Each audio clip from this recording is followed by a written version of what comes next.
Welcome to today's episode of Be Freaking Awesome. I'm Angela Belford, one of your hosts. My co-host, Sammy Kennison, is actually still out on maternity leave as she connects with her new daughter, who she is working through the custody and adoption process.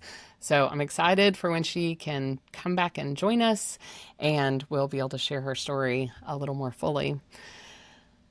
Today, I want to let you know that I have a second podcast. It's called Dare to Age Well Now. It launched in June of 2025. And so we've published probably about 20 or 25 episodes so far.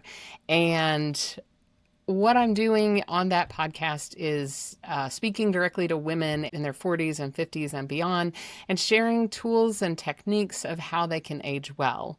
And to do that, I invite chiropractors and functional medicine doctors and practitioners to come on the podcast and share how they can help women. And so we've covered topics from acupuncture to genetic testing to GLP-1s, all sorts of different things. But I had the opportunity to sit down with Dr. Roz Griffiths, and she is from New Zealand. And she and I discussed polyvagal theory. And polyvagal theory is something that I am beginning to dive into deeper for my next book. Those of you that are close to me know that on the day of my book launch party, I kind of knew that day that I had the next book. I guess I probably knew before then because there was a book 3 that actually came out during the writing process. But anyway, I kind of learned what it was about and discerned what it was about. And I know that polyvagal theory will be an important part of that book as an additional tool in the quest to calm our nervous system down. And so thank you today for joining us and for joining me on this conversation with Dr. Roz Griffiths. Dr. Roz, thank you for joining us. Why don't you tell us a little bit about yourself? Hi, thanks, Angela. Well, as Angela just said, I'm from the other side of the world, New Zealand. And I guess my journey began way back as a child because I had eczema and sinus problems pretty much since a baby, and went down traditional methods of treating the symptoms with corticosteroid creams and nasal sprays to just really suppress that immune response. And that would ease it for a few hours, and then my system would inflame more in response. And that vicious cycle continued for years. But something never felt quite right about this method, but I didn't know any other way of dealing with it. And as a teenager, I started to look into career paths, and they were all health related. And it was like I had this sort of like innate yearning to understand the body more. And I finished high school and I actually headed over to the States and I worked in a summer camp. And it was actually there in a laundromat that I saw this poster saying, "Have you ever thought of being a chiropractor?" And it was advertising a local chiropractic college. And there was something in me that was like, yeah, I have thought of being a chiropractor. And that was basically the crumb that led to inspiring me to come back to New Zealand to study to be a chiropractor. And then I graduated and I've worked in Ireland and in the UK. And while I was living over in the Northern Hemisphere, I've travelled a lot over to the States as well. And now for the last 12 years, I've been back in New Zealand running my own practice in Wellington, which is the capital of New Zealand. That is fantastic. I cannot let the joke go, but here's your sign, literally. Yeah. When you ask the universe for a sign, here's your sign. That's amazing. Yeah. I love that. My son took a little gap year between his junior and senior year of college and spent some time in New Zealand. So we have a very special place in our heart for awesome. The Kiwis down there. Yes. So and it's so funny because I did not realize until I was talking to you again that my son had picked up a couple of things from New Zealand that I didn't know. Yeast, that he says that now. Yeast, the way you say it, and I was like, Yeah. oh my gosh, Yeah. that's how I didn't know that's where That's how he anyway. That's so fun. So today I'm very excited because we are going to talk about polyvagal theory. And those of you that know me or have followed me online for a long time know that I'm always nerding out on the nervous system and how the body works. And it is on my, to be read, to be studied, is to dig into more about polyvagal theory. I went to a yoga class one night that was specifically geared to let's talk about your vagus nerve. And so I'm very excited to I know, right? I'm very excited to talk about that. But why don't you kick us off and tell us, what is polyvagal theory? Well, I kind of got involved in it all because I'd always been interested in not just helping people through my hands-on work that I did, but also helping them understand how their body worked and responded to life so that they were really empowered to make supportive life choices. And I guess the theory of chiropractic, that there's a bone out of place putting pressure on a nerve, just wasn't explaining everything I saw in practice, especially when I started doing sacro-occipital technique, which involves releasing organ tension and cranial work. And it didn't explain how then sometimes I was seeing people change their spinal posture with breathing, or from doing a detox, or meeting the love of their life. And so I continued to learn, and then I came across the polyvagal theory 2 years ago, and it really gave me a different lens to apply with how chiropractic adjustments works, as well as a more fine-tuned framework to apply to my hands-on work, and also more explanations to people and lifestyle suggestions that I gave them. And so now I understand that I can better locate and reduce physical tension in people's bodies. And I understand now how that might help with anxiety or autism or insomnia or IBS or migraines. And so the big thing I found, and I had the same thing when I started, even the title, polyvagal theory, it sounds complicated and it almost puts you off before you even know. Right. But pretty much poly means many, and vagal is the vagus nerve. So it just basically means that the vagus nerve has got lots of different states it can be in. And so it was developed by a guy called Dr. Stephen Porges. And if you really want to dive deep into the theory, get his, brick thick book. Encyclopedia. Yeah, but super intelligent guy. But it explains how the nervous system, which is your brain, your spinal cord, and your nerves, influences your ability to heal and regulate stress. And so there's a part of your nervous system that works automatically. That keeps your heart beating, it keeps your breathing, and you don't even have to think about any of it. And you call that your autonomic nervous system. Mm-hmm. And that system is really, really clever, and it's constantly scanning inside your body and outside your body for cues of what we call safety or threat.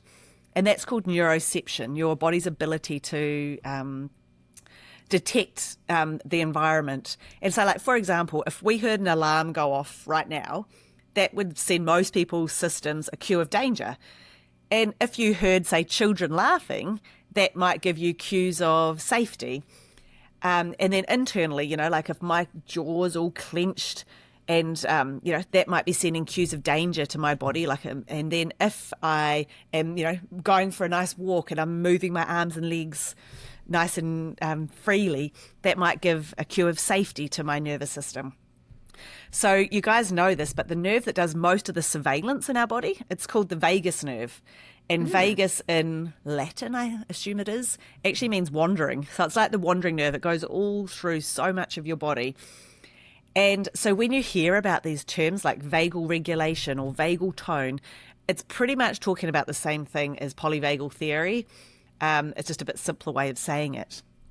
So then based on the cues that this, not just the vagus nerve, but the vagus nerve does a lot of it, that it detects, it decides what's the best state for the body to be in for that moment. And there's 3 states that your nervous system can be in. And in polyvagal, they call it a polyvagal ladder. So from top to bottom, the first state is the safe state. And it's called the ventral vagal for the nerds out there. And in the safe state, that's when we feel safe, we connect with other people, we communicate, we thrive, we digest well, we heal well. This is like our regulated state or our socially engaged state. And then there's the next rung down the ladder, which is when our nervous system detects danger, we switch into our fight or flight response, or sympathetic, which most people have heard of. And that's when our body's preparing to defend or escape from something. So it makes sense that our body becomes hyper aroused. It increases our cortisol. We become more alert. It causes constriction, like our muscles get tight and our blood pressure goes up. And the interesting thing about it is that whether the danger is an actual threat, like, there's actually someone who's about to attack you, or you've just got too much work to do, the response is the same. And so most people have got an awareness of those two states. And then the polyvagal does a really good job. For the nerds, what's that state called? Oh, it's just called sympathetic. So you've got ventral vagal, which is the top, the safe state, and then sympathetic, which is your danger state or your fight or flight. Okay. So, and then there's another branch that if your nervous system determines that it can't actually fight this thing or run away from this thing, or you've been fighting or running away for too long and your body's exhausted, then we go into the freeze state. And the geek word for that one is dorsal vagal. And so that's like a short circuit. Our body's like, we're just going to freeze because that's the best response. And if you think about it in nature, like an animal plays dead. And you disconnect, you disassociate, you shut down. That's when that extreme feeling of overwhelmed or helplessness. Some people also describe it as burnout. And so the thing is that all of those three states, your safe state, your danger state, and your freeze state, they're all appropriate for different times of your life. And so that's why it's called the polyvagal ladder, the different branches of the vagus nerve, that moving up and down that ladder is kind of the human experience. Mm-hmm. And so that vagus nerve, it's constantly interpreting those cues from inside our body and in our environment, and then it shifts you up and down the ladder into the appropriate state, safe, danger, or freeze. Okay, so I want to recap.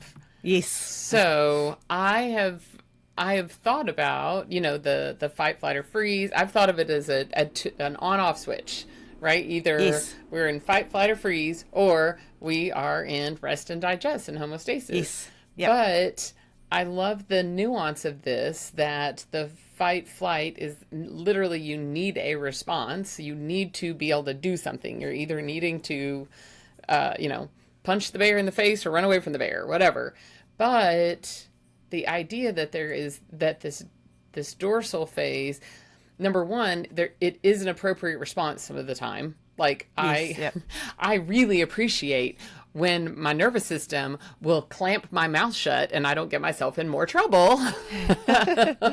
And I can go into that. And I understand that that's not really the freeze state, but there's been times where I'm like, I couldn't think of what to say, and probably in that moment that was to my benefit, was that I didn't say something, right? When I thought of something to say later. So I love this idea that none of them are bad.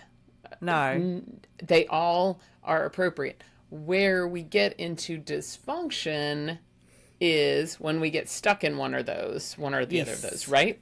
Yes, yep. And some examples of people that they kind of make sense, like say if you were going for a walk in nature and you had a young child with you and, they're all nice, safe, regulating space, and, you'll get distracted looking at this beautiful bird up in the tree, and then all of a sudden you glance up and you see your child right on the edge of a high cliff. You want your body to switch into that mobilized fight, flight, your muscles tighten, and it happens without you even having to consciously think. Yes. Your heart rate goes up, your eyes get focused, and you react to grab your child. So that's absolutely appropriate. The thing that often happens is that that's not necessarily what happens to us. So after that moment, then ideally we need some time for us to process that response, feel safe, hug, breathe, cry, whatever's appropriate. And so then your body goes back into that safe and regulated state. And that's often the step that's missing, is that we don't take the time or make time for processing the stress event, or the stresses just keep piling on top, one on the other. like in another example that's probably more relevant to people is, you're at your desk and you're working away on a project and you're feeling like everything's going well, and then your boss comes in and yells at you that there's a change of plans, the project needs to be delivered by the end of the day. That same response happens in your body as when you lurch for the child. Your muscles tighten, your eyes get wide, your breathing rate goes up, you go into action mode. So whether it's actually having to physically move or it's a mental, emotional thing, the body response is the same. It goes into that danger, fight or flight. And on that, we could sometimes get a message from our boss that says, hey, I need to talk to you. And our body may do that exact same response. Yes, I have absolutely. witnessed that as being the leader in our company. And I will say to send to somebody a Slack, or I'll see them walking by, hey, can I chat with you for a minute? Yes. And they'll come in and I'll be like, hey, I was thinking, what do you think about like using this color in this logo? And they're like, oh, I thought I was in trouble. Yes. And that's the huge challenge, because lots of what our vagal nerve uses for interpretation is tone and facial expression. So a lot of where the nerves go that are ventral vagal, that safe state, is our face.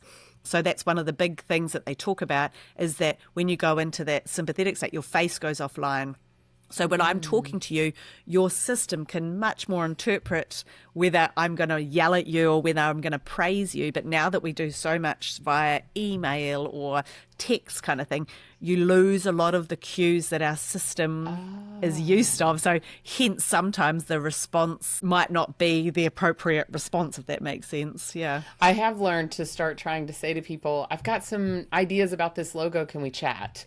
Or, yes, yeah. Hey, I want to think about the schedule while you're gone on vacation, and trying to give a few more of those cues. And I didn't even know what I was doing. But that's what I mean. Like, most people know this. And so one of the other things that makes us feel safe is predictability.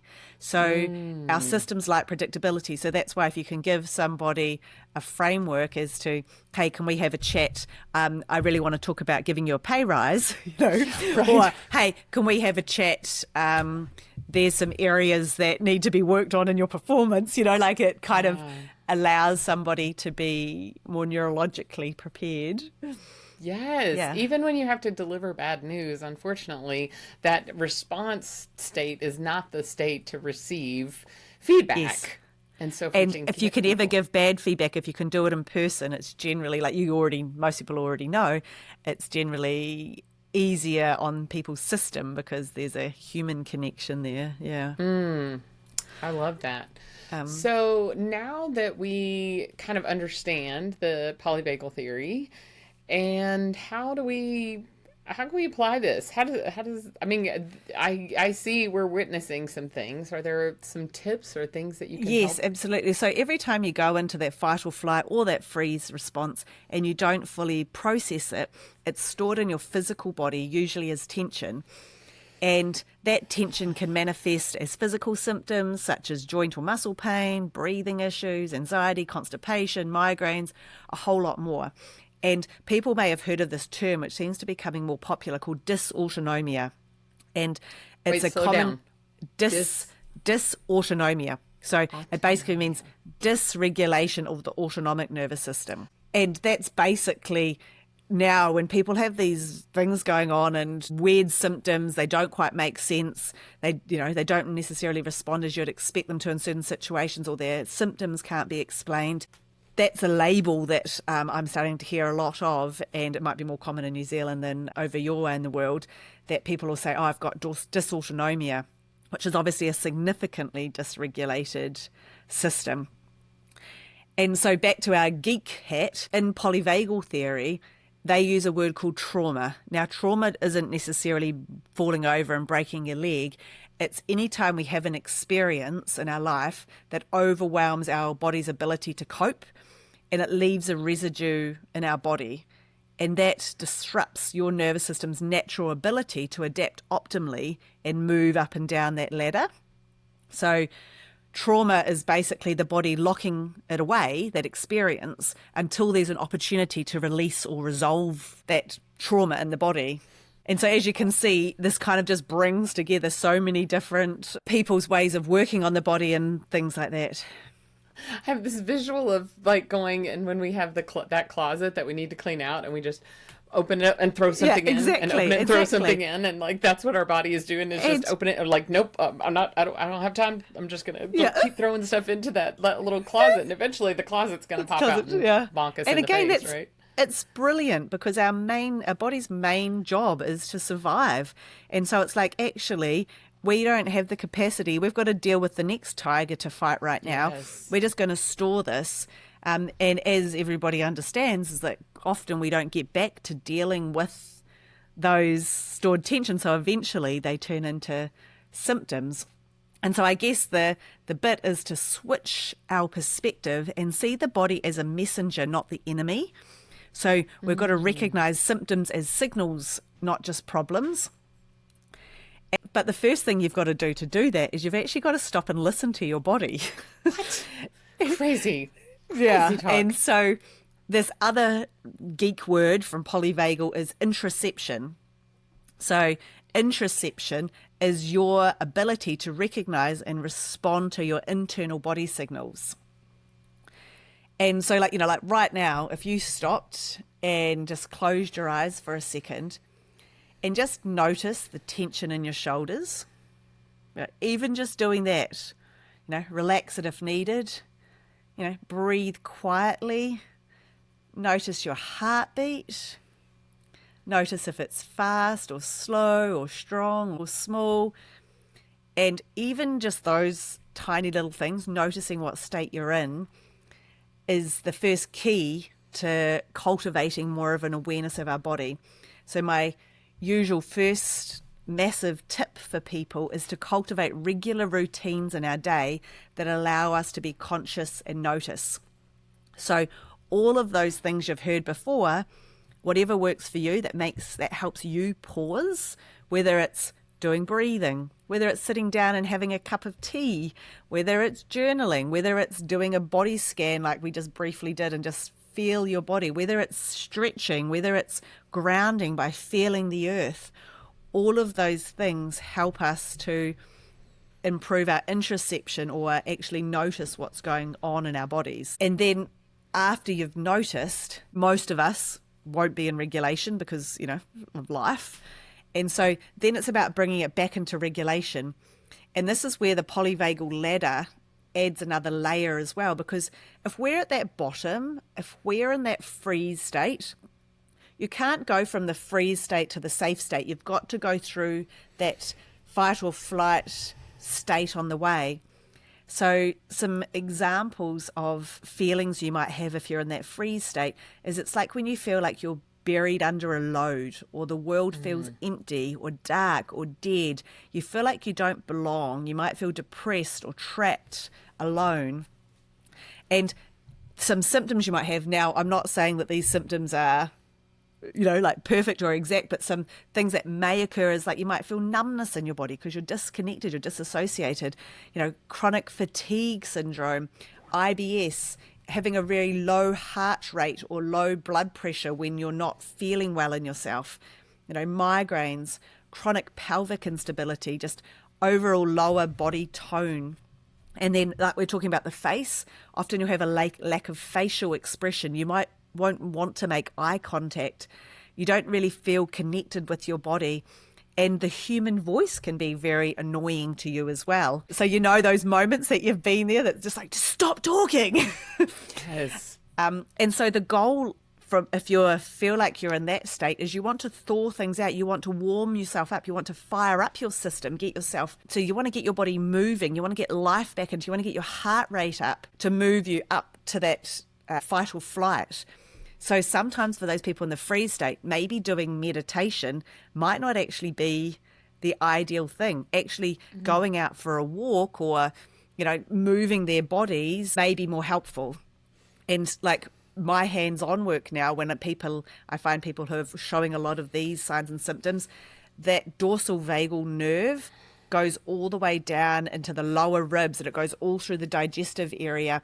And so now I work on those people. I work a lot on those areas to particularly stimulate that, to help reconnect it with the brain. And I'm really trying to stimulate muscle tone. I'm trying to get things firing more. I'm sitting here going like this is feels counterproductive, right? Like if you're like me and you've thought of fight, flight, or freeze as one response, the Yes. sympathetic response, and then the goal they always say is to get to homeostasis, parasympathetic response, so you can rest and digest. The idea, this nuance of like, yeah, but if you're stuck in freeze, it's a new concept for me to wrap my brain around to like, wait, I Yeah. might have to go back through. I mean, and yet I connect with the idea of like, I say to people like your body's storing that, so you got to move that energy out. If you needed to run or you needed to fight and you can't because it's not appropriate to punch somebody in the face in the middle of a meeting, like, you got to move that energy. And so Yes. that does make sense. So I say, like whether that is like dancing it out, slinging your arms, I even do that. But the Yeah. idea of being stuck and really thinking about you might have to move through fight or flight is, I don't know, this is like my brain And so is good. It's that's where good this, because and it's yeah, juicy. the one thing that you said, and this is that what polyvagal theory adds to, is that this freeze state is not a sympathetic response. It's part of the vagus nerve. It's called the dorsal vagal, which is the word of it. So that's the difference, is Yeah. that this is not a sympathetic response for the geeks out there who understand. It's actually, Yeah. so the safe state is a vagal Yeah. state, and then the sympathetic is a different part of your autonomic nervous system, and then the dorsal vagal is another branch of your vagus nerve. And so that's where the polyvagal is like the many branches of the vagus nerve. And we're seeing a lot more of this, and I'm assuming it's the same in your area of the world. At COVID, a lot of people got this feeling of helplessness because they actually got it taken away from them. They weren't allowed to leave their house. They weren't allowed to go to, a funeral or go and see their loved ones, or they weren't allowed to spend time with people. Like we got a lot of control taken away from us. So a lot of people got into that feeling of helplessness, and there's nothing they can do about it. So their neurological system said, okay, well, let's just give up. Let's just freeze.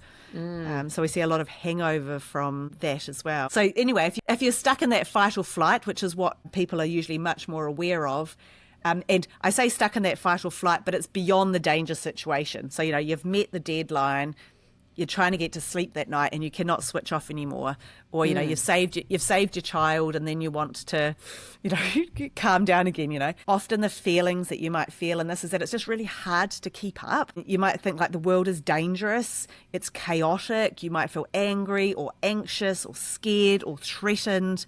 It's kind of quite different feelings. And so the symptoms we're often getting in the fight or flight is tension and pain and fibromyalgia. We've got cold hands and we're excessively sweating. Now our heart is racing or our breathing is really fast. And this is where we see a lot of the hunched posture, that because we're ready to fight or flight something. And, we might have headaches. We can't switch off. Our facial expression might be very stern, and we might have a lot of shoulder issues. So if we're stuck in this state, obviously you want to go into the state when it's necessary, but you don't want to stay there too long or you'll burn yourself out, because it's very high energy. It's very high metabolic rate. So if you notice when you're checking in with yourself that you're in this state a lot, which lots of us are, then it's learning how to get yourself back towards that safe regulated state. And in polyvagal, they call it cues of safety. So we want to give our body cues, whether, whatever that cue is, internally or externally, to help our body complete releasing any unresolved experience that we've had. So when I'm putting my hands, these nerves, they go a lot into the upper ribs and into the shoulders, and like the sacrum at the base and the base of the skull, and the muscles, the hip flexors at the front of the body. So now when I'm working, I'm applying this lens and I'm really making sure I work on those areas of their body to give those cues of safety. And beyond the hands-on work, that's when, belly breathing gives cues of safety into your body through your nose, ideally. Having real life social connections with people that you feel safe around. Human connection is essential for us to be in that regulated state. Moving, and then very firm pressure. Like, when somebody gives you a hug and they really squeeze you, like like people who have anxiety and stuff, they put weighted blankets on them. It's because that makes our systems, gives a cue of safety. And then there's everything from, if your body doesn't have the things it needs, like making sure it's hydrated, or making sure you're putting good food into your body, because if you put processed food into your body, that sends cues of danger to your system. So all these things, and then heat is another thing that's very safe to our bodies. So there's, beyond just being aware of it, there's so many things that you can do, and most of you already know lots of these things, but it's just applying it with that lens of helping us get back to that regulated state on a regular basis. There's a different way of kind of, like you said, a different set of headphones that you can have on to hear things differently. Yeah. And then there's the last state, our safe state. So when we're in that, that's generally when we feel at ease. We can manage whatever comes our way. We feel like we belong. We can have compassion. We feel connected and curious and grounded. And so usually our muscles are quite relaxed. We have very welcoming facial expressions. We have animated eyebrows. Our heads move when we're talking. We make eye contact. Our heart rate is regulated. We can breathe comfortably. We have regular digestion. We have a good sense of taste, and we enjoy food, and we're very aware of our bodies. So as you can see, that's, it's a place that we all like to be in. Yes, absolutely. I feel like we have, in 30 minutes time, gotten kind of a master crash course in polyvagal theory. So for people, for hacks or tips for people, having your body worked on is like a main line into the nervous system. So as a chiropractor, I know exactly where that nervous system goes in your body, and your gut, and your diaphragm, and your ribs, and your breastbone, and all these areas. So I've kind of got a cheat sheet, because I can put my hands on someone. I can very quickly get them back to a regulated state, because I know where to stimulate that vagus nerve, and if I find tension in certain areas, bringing it back to that state of ease. But what I'm always saying to people is, ideally, getting regular body work done helps you be at your best, not waiting until that tension has got to the stage that's developed into symptoms.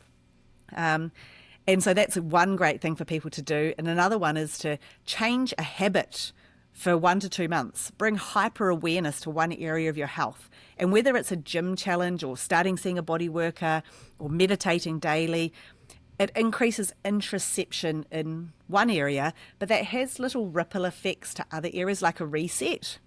So, in our practice, we start people under their chiropractic care with their home care, and we do about 2 months of regular work to not only give cues of safety, but retrain their bodies and increase their body awareness. And we also do a reset detox, which is 28 days of clean eating, taking herbs, and it physically cleanses the body, but it also brings you conscious to how you feel. And both of these are kind of like an interoception boot camp. I like that. So whether the action steps, having daily body practices to bring awareness, micro check-ins through your days, finding a body worker, whether it's a chiropractor or another body worker that understands the vagus, the polyvagal theory. And I always say to people, ideally after they've worked on you, you should feel like you're walking on air. You should feel like all those things we talked about in that ventral state, that you feel alive, you're a better version of yourself, and making some regular tune-ups part of your routine. Yeah. I love that. Those are some great action steps. As we begin to wrap up, Dr. Roz, what are there, if I can, this is a lot to consume. Yeah. So if there's one thing that you would have us walk away with and learn, what would that be? That your body holds deep wisdom, and learning to listen to your body is the key to true health. And then those small, consistent practices will lead to that lasting transformation. That's fantastic. Thank you so much. Dr. Roz, if someone wants to follow you and find you online, where can we find you? Well, obviously, we're on the other side of the world, but we have my work website, which is chirobalance, CHIObalance.co.nz, which stands for New Zealand. And on there is that sort of stuff. Or there's my email address, which is drroz, DRROZ, at chirobalance.co.nz.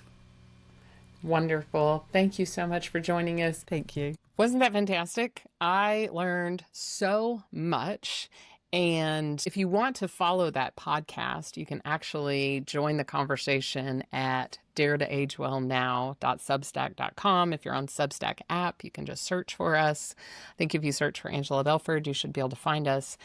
But wanted to bring it here to the Be Freaking Awesome audience and give you guys an opportunity to see some of the work that we're doing over there, but then also really expose you to this idea so that if you want to dig deeper, follow along on this journey with me, then you can. So hope that you will like and share and review. Would love if you follow us on all the places. Our website is the letter B, freakingawesome.com. And if you would like to send us a text, you can do that. Until next time, I hope that you go be freaking awesome.